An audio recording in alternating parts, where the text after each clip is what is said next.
Hi hello ഞാൻ doctor KC Edison. ഇന്ന് നമ്മൾ സംസാരിക്കാൻ പോകുന്നത് ഇംപാക്ഷനെ കുറിച്ചാണ്. എന്താണ് ഇംപാക്ഷൻ? ഇംപാക്ഷനെ നമ്മൾ വിസ്റ്റം ടൂത്ത് റിമൂവൽ എന്നും പറയാറുണ്ട്. എന്താണ് ഈ വിസ്റ്റം ടൂത്ത്? സാധാരണക്കാരുടെ ഭാഷയിൽ പറയുകയാണെങ്കിൽ നമ്മുടെ മൂന്നാമത്തെ അണപ്പല്ല് അത് ശരാശരി 18 to 22 ഇയേഴ്സിൻ്റെ ഇടയിലാണ് കിളിച്ച് വരേണ്ടത്. അപ്പം എല്ലാവരുടെ കേസിൽ ഇത് കറക്റ്റായിട്ട് മറ്റുള്ള പല്ലുകളുടെ കൂട്ട് കിളിച്ച് വരാറില്ല പ്രോപ്പറായിട്ട്. ചിലവരുടെ സ്റ്റക്കായിരിക്കും, ചിലവരുടെ കംപ്ലീറ്റ്ലി ബോണിൻ്റെ ഉള്ളിലായിരിക്കും, ചിലവരുടെ പകുതിയെ കിളിച്ച് വരത്തുള്ളൂ.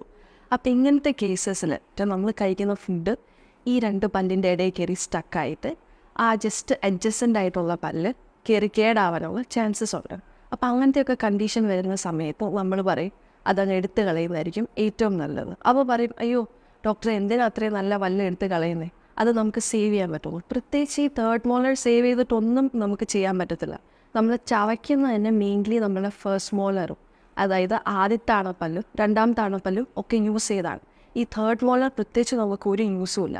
അപ്പോൾ ഈ തേർഡ് മോളർ ഇരുന്നാൽ തന്നെ നമുക്ക് പലപ്പോഴും ചവയ്ക്കാൻ നല്ല ബുദ്ധിമുട്ടായിരിക്കും. അതിനൊപ്പം തന്നെ ആ ഏരിയയിൽ ഒരു സ്വെല്ലിംഗ് പോലെ കാണാറുണ്ട്, വേദനയുണ്ട്. അതുപോലെ തന്നെ നമ്മൾ കഴിക്കുന്ന സമയത്ത് നമ്മളുടെ ചീക്സ് അല്ലെങ്കിൽ നമ്മളുടെ കവിള് പലപ്പോഴും നമ്മൾ കയറി അറിയാതെ കടിക്കാനുള്ള ചാൻസസ് കൂടുതലാണ്. അപ്പോൾ ഇങ്ങനത്തെയൊക്കെ കണ്ടീഷൻ വരുമ്പോൾ നമ്മൾ